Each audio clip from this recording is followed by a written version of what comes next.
Is it open or is it closed? Are we dealing with Schrödinger's Strait? I'm your host, Sal Mercogliano. Welcome to today's episode. So, Schrödinger's cat. We all know this from our education, or we've watched an episode of The Big Bang Theory. I watch Big Bang a lot. So, Schrödinger's cat. Is the cat alive or dead? That's really the question we're facing here with the Strait of Hormuz about whether it's open or closed. It depends on who you talk to. I would say right now, it's probably a little bit more closed. We have competing blockades in full force right now.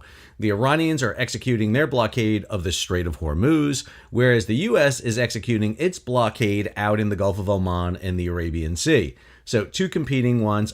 Doesn't mean we don't see ships crossing through both of them. However, it is definitely not a clear and open passage. We're going to recap week 7 of the Strait of Hormuz crisis and give you everything you need to know for the past week and what to be thinking about going forward.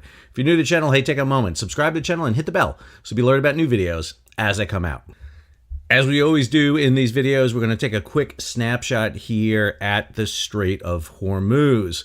So right now it is April 19th, about 2 p.m. on the U.S. East Coast, and we are not seeing much traffic moving through the Strait of Hormuz. Ships like Rich Starry are still sitting there waiting to go through. We don't see any traffic either heading through the international shipping way here, south of the Strait of Oman, or up here through the Iranian Channel.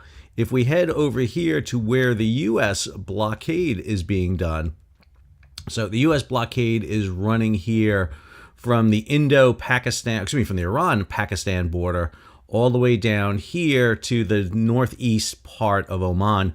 We do see ships heading in and out. However, what we have seen is all the Iranian ships and ships that have docked in Iran be turned around. So no ships are coming out past that line into the region. We know that there are U.S. naval vessels in here based on the press reports and from the briefing we got over at the Pentagon. General Kane talked about the fact that roughly 8 Arleigh Burke-class destroyers are prosecuting this blockade, backed up by the USS Abraham Lincoln and its strike group, and the USS Tripoli and its amphibious ready group, along with the USS Canley, an expeditionary support base, and the USS George Bush has sailed into the Indian Ocean and should be arriving in the area shortly. We also have USS Boxer, which is another amphibious ready group. That vessel is in the Western Pacific heading for Singapore as we speak.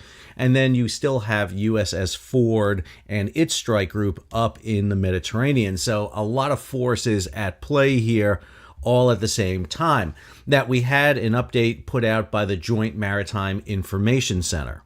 So JITMIC has been putting out their updates. This is a pretty extensive one. I want to break down some of the key components for you. I'll, of course, have a link in the show notes so that you can go directly to them.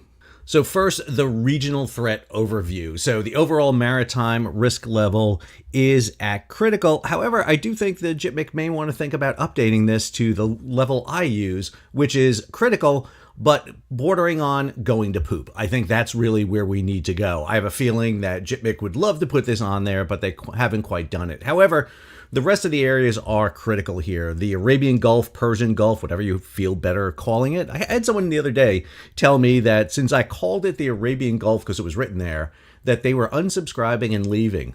Okay. I mean, if you've got that thin of skin that you can't listen to me read something, then, I mean, off you go, I guess. So Arabian Gulf, Strait of Hormuz, critical navigation interference, blockade enforcement, mine reports, residual kinetic risk, risk of attack or miscalculations in the Strait of Hormuz.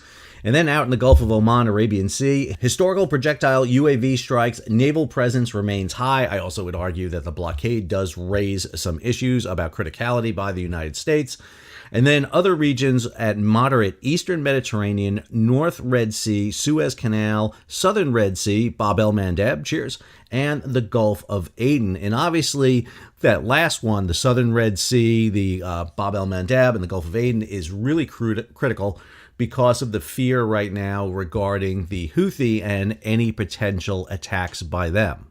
We then have the maritime incidents and traffic assessment. So 33 confirmed maritime incidents Since 1 March, there's been no attacks on ports or maritime infrastructure in the last 72 hours, but overall risk remains substantial, driven by the potential for renewed kinetic activity. Remember, we're in the midst of a ceasefire right now, although that has not really stopped everything.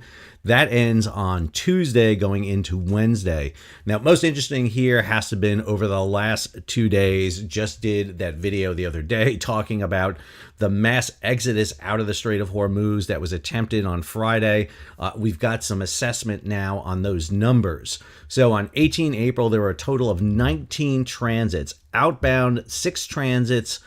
Through the northern route. Using the southern route, we'll talk about those in a little bit, there were 5 transits. Now, inbound, all passed north of the traffic separation scheme.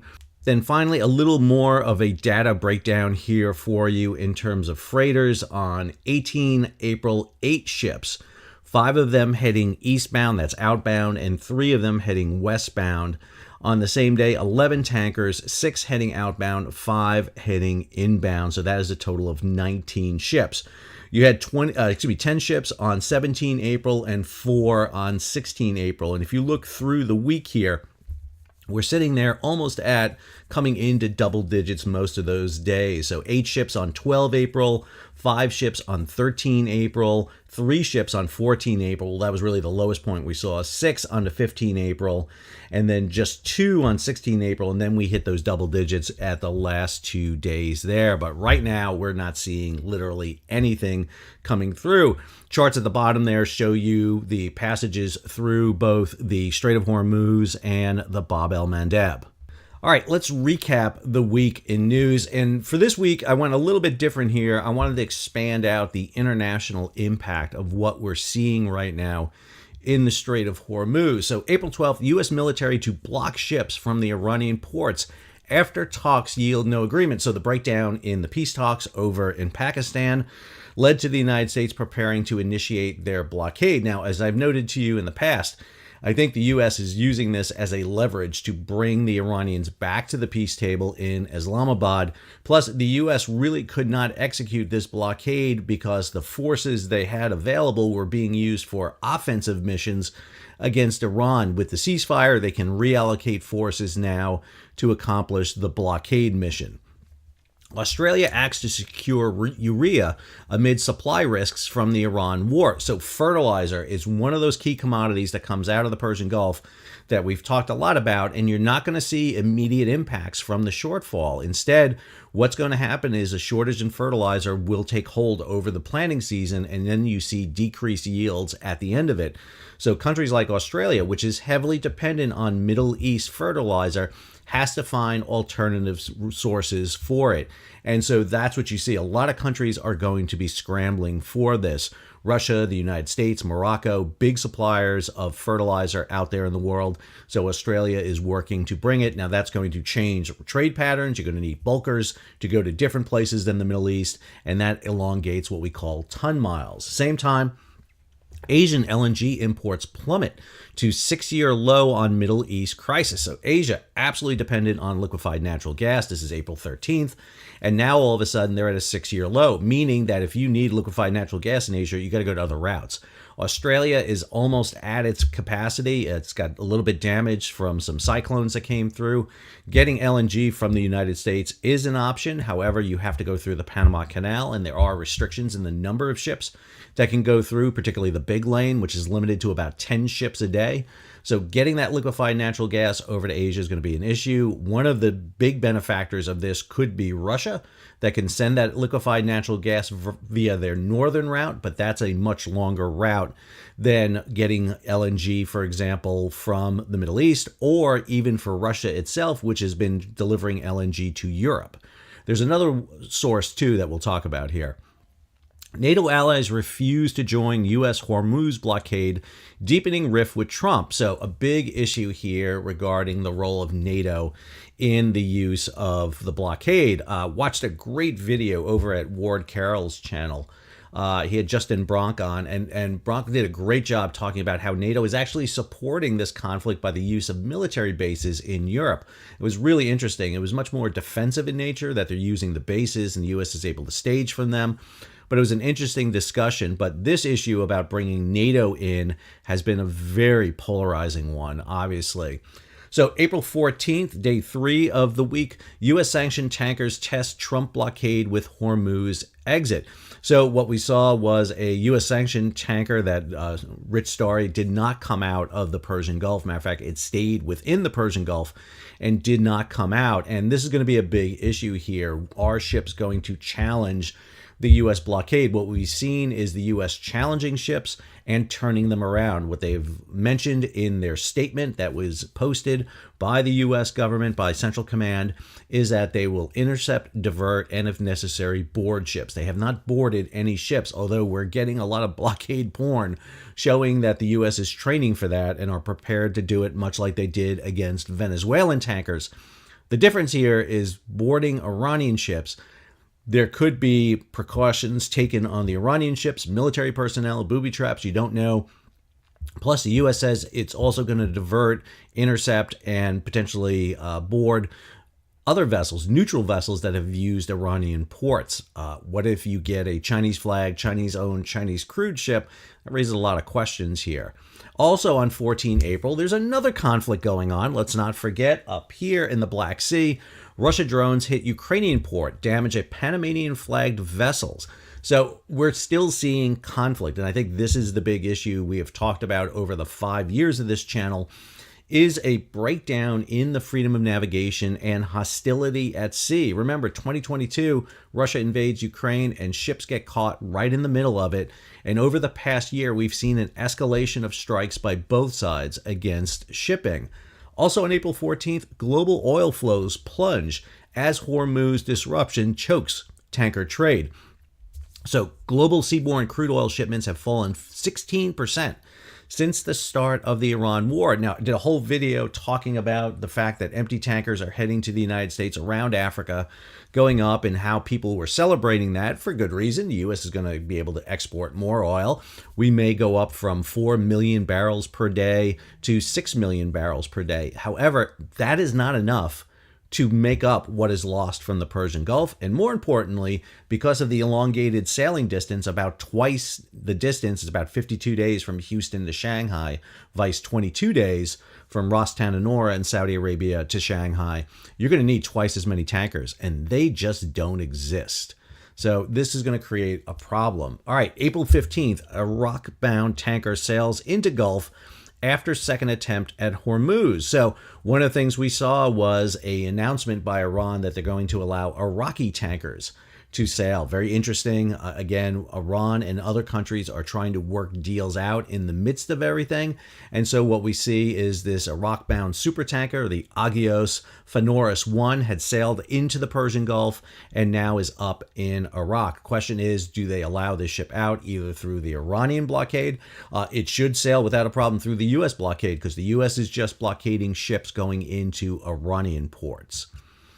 Also on April 15th, China moves to block entrance to disrupted South China Sea shoal, images show. So this is Scarborough Shoal out in the South China Sea. So while we're focused on the Middle East, guess what? There's still issues happening else around the world. China and the Philippines have been in this for a long time. We had that very infamous clash between a Chinese Coast Guard and Navy vessel and a Philippine Coast Guard vessel that led to the two Chinese ships colliding. I'll have the video up here for you to take a look at. I mean, that was a dramatic moment. And so we're seeing challenges of freedom of the seas, not just in the Black Sea, not just in the Red Sea, not just in the Persian Gulf, but also in the South China Sea.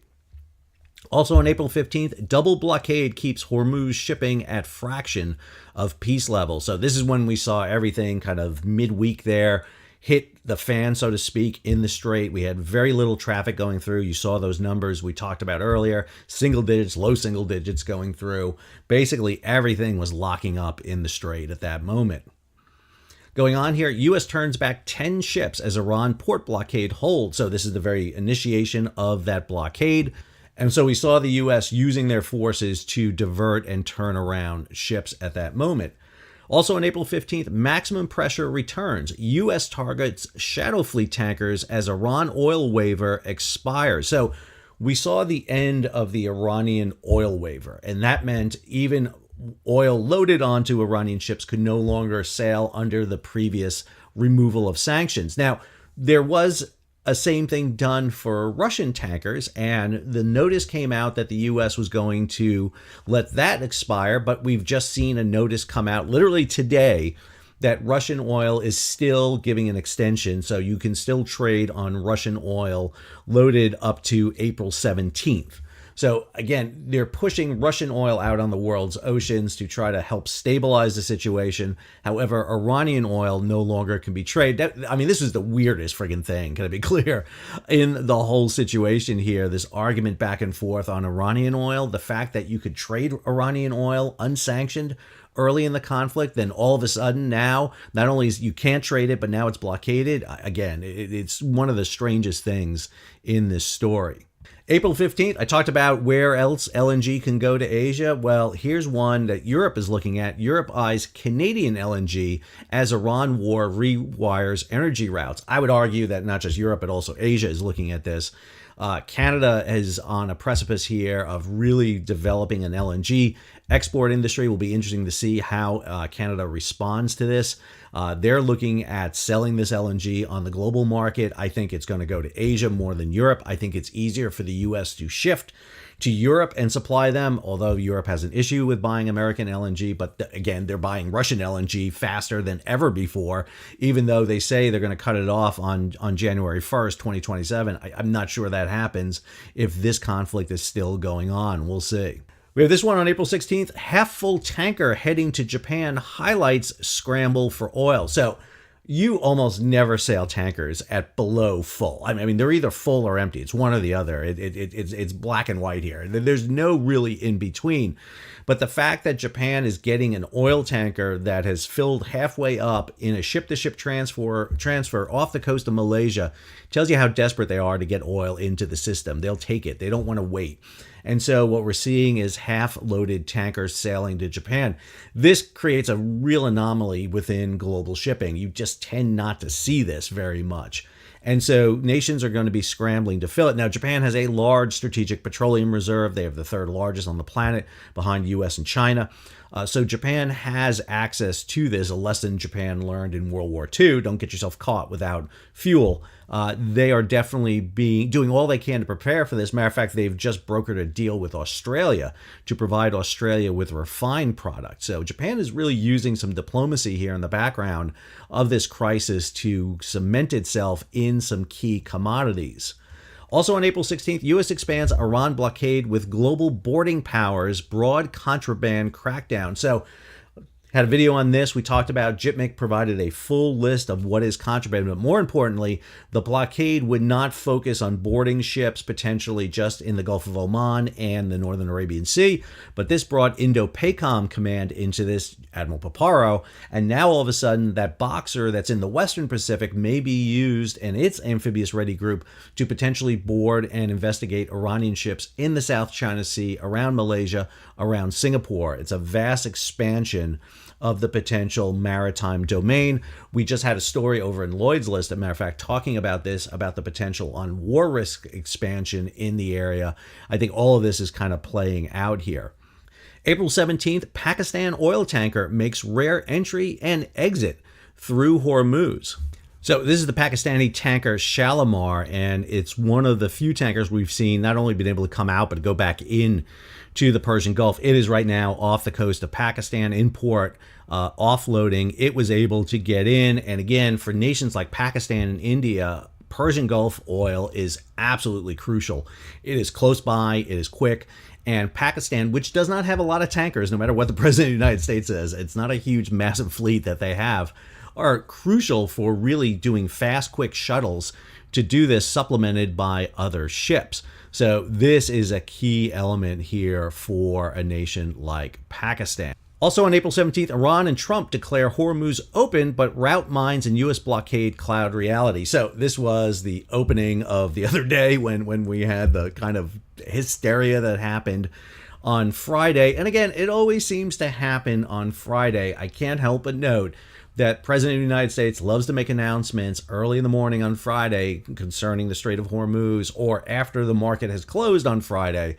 again, not saying anything. I'm just saying what has happened. Just look at the evidence here. And this is what we saw. We heard announcements both from President Trump and from the Iranian foreign minister that the Strait of Hormuz was open. But then very quickly, what we found out was the Strait of Hormuz was not open. And again, go watch the video here. We did a whole breakdown on this to give you the exact information and data about what happened. It was a cluster there. I think the phrase we used was batshit crazy day, and it was. Also, this Europe moves from rhetoric to planning as Paris summit weighs Hormuz security mission. So the Europeans are realizing, number one, that they are absolutely essential to use the Strait of Hormuz. So they are moving ahead with multi-mission plans to secure commercial shipping through the Strait of Hormuz. However, they are not willing to do this until there is a more concrete ceasefire or end of hostilities in the region. So don't expect to see European Navy showing up sooner rather than later to really execute convoy movements through the area. They've done this on a very limited basis down in the Red Sea with Operation Speeds, deploying anywhere from 2 to 4 ships at a time down there, but they're moving very few ships through that strait at any given time. Hold the champagne. Oil recovery faces weeks of delay as supply chain shocks deepen. Okay, even if today President Trump, Bibi Netanyahu, and the leaders of Iran get together and have a peace treaty and peace in the Middle East is declared, it is going to take not weeks, but months to clear this up. Understand, ships are out of position. The global distribution system is in chaos. We're starting to see the shortages hit in key areas. It's going to take, even if you start loading tomorrow at Ras Tanura, for example, it takes you 50-something days to sail from Saudi Arabia to Europe. It's going to take a long time to fix all of this, not the least of which, if I'm a shipping company, do I go back into the Persian Gulf thinking that these three, Iran, Israel, and United States, can go back at it again like it's a WWE match?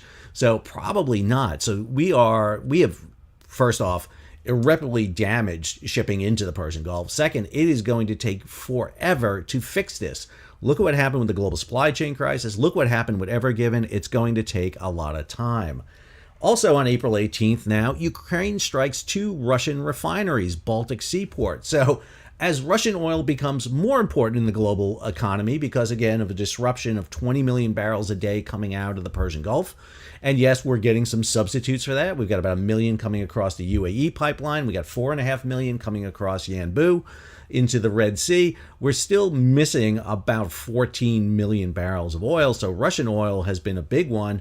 Ukraine has taken this moment, and they've done this quite consistently during the conflict, to expand and target oil refineries, not just near Ukraine, but throughout Russia, including up on the Baltic, which is absolutely crucial. And we're seeing this in the region of Ust-Luga and the entire Leningrad Oblast. That's that region around St. Petersburg. This has been going on the entire time, and these oil refinery hits are very significant. We have this one: fresh attacks shatter the open Hormuz narrative as Iran pushes new maritime regime. Again, talked about this the other day. Everything that happened, we had a series of attacks. The UK MTO reported these. We had an attack on an Indian vessel that the narrative is out there. You can hear it. We also have an attack on a CMA CGM container ship, and then also attacks on the fleeing cruise ships that came out of this area. All those were gone through UK MTO. There's audio out there. I played one for you on the Indian tanker that was played. There's a lot of audio videos being played out there. Some of them I'm dubious of. There is a distinct sound when you broadcast across VHF. Some of them don't have that, so I'd be careful with that. I try to, when I find one that I think I can authenticate and get multiple confirmation of, I'll post it. But right now, I'm just leery of some of them that are coming out here.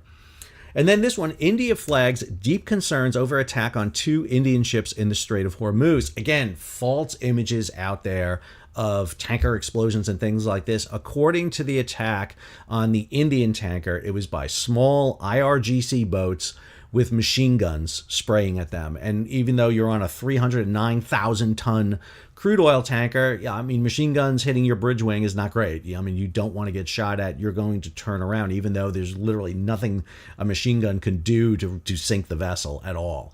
But you're worried about, obviously, escalating attacks. Now, U.S. CENTCOM has come out and talked about the fact that helicopters are flying over the area. I question, where were those helicopters during these attacks?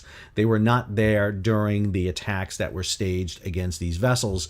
That's because it was a completely uncoordinated, look like bolt for the strait when this occurred on Friday. And again, I think both sides got to be very careful about what they say, because they're going to get merchant mariners killed if they're not careful about this. All right, last story here. Cruise ships seized brief Hormuz reopening to flee Persian Gulf. So we talked about the fact that the very first ship to leave on Friday was a cruise ship, the Celestial Journey, but then she was followed by 4 other ones. But because of the research abilities here at What's Going On with Shipping, we were able to find a photograph of that crew on board that first cruise ship that bolted through and give the full stubing to Iran as they sailed through the southern straits. Hats off to them and welcome aboard the Love Boat. So anyway, I had to have a little bit of fun there for just a second. I will say something about that transit, however. The 5 cruise ships that came out ran, first off, there's no passengers on board. People were asking, are there passengers on board? No, passengers have gotten off a long time ago. They were repatriated, flown out of the Persian Gulf. And yes, there are cruise ships that journey through the Persian Gulf. It was very common to do this. The ships had skeleton crews on board based on a report from Cruise Industry News. And more importantly, the ships maxed full speed. They ran through the southern end of the channel. So here are the track lines of the 5 vessels that came out, the 2 Celestials, the 2 Mein Schiff vessels that came out, and the MSC cruise ship that came out. But the area I want to focus on right here is obviously in the strait itself. Let's go ahead and add the traffic separation scheme here. I'm going to change over to the nautical chart feature. People ask me all the time, marine traffic gives me access to marine traffic. I'm very kind of them to do that, but this is under their enterprise plan. That's why some of the features aren't available to you. But here, if you look at the track lines of the vessel, this is the southern channel here. This is the outbound lane typically used. This is the big Raycon buoy. A Raycon is a buoy that shows up on radar. There's actually an image that shows up on your radar. And here you see the route that these ships took. The depth in water here is in meters. So we're talking about roughly 100 meters of water here. So this is fairly deep water. I mean, we're talking about over 300 feet of water here. There is plenty of water here. Now, it does raise an issue that a lot of people are asking is like, hey, if Captain Stubing and the crew could use the Southern Channel, why aren't more ships doing that? And the problem is that there was an attack on one of the cruise ships somewhere in this area here. There was a report of falling objects in the water. Now, not clear if that was missiles or, one of the issues the Iranians have is they can put mines on missiles and drop them into the water. So there's a lot of concern that you can still fall under attack. I think the cruise lines took the advantage here of the confusion to head out as quickly as they could. These ships are not generating money for the ships at all. A lot of the other ships in the area are part of larger container lines and tanker lines and everything. For example, the 2 Celestial ships they're the only 2 ships in their fleet, so obviously they were not making money, hence the reason to kind of take that crazy move and go ahead and sail through the strait.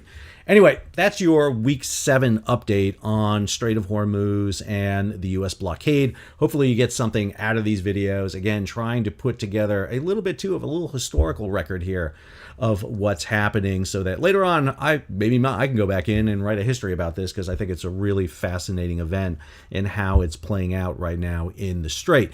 But I hope you enjoyed today's episode. If you did, hey, take a moment, subscribe to the channel and hit the bell so be alerted about new videos as they come out. Again, if you're a subscriber to the channel, always check. YouTube loves to drop people off. I don't know why, but they do. Please do that. If you can, support the page. How do you do it? Well, you give it a big thumbs up. Hit that thumbs up button down below. You can share it across social media with other people or by word of mouth, any way you want to do it. Hey, follow What's Going On with Shipping on YouTube. Or you can support the page directly. How do you do that? You hit the super thanks button down below or head on over to Patreon and become a monthly, yearly subscriber. I post these videos to Patreon. If you become a member of Patreon, no commercials. You get to watch them without that. If I get a video done early, I'll post it to Patreon. So so you'll have it. I've also got the videos on X, on Blue Sky, on Facebook, on LinkedIn, and over at Spotify if you want to watch the video or listen to it as a podcast. Until our next episode, this is Sal. Sign off.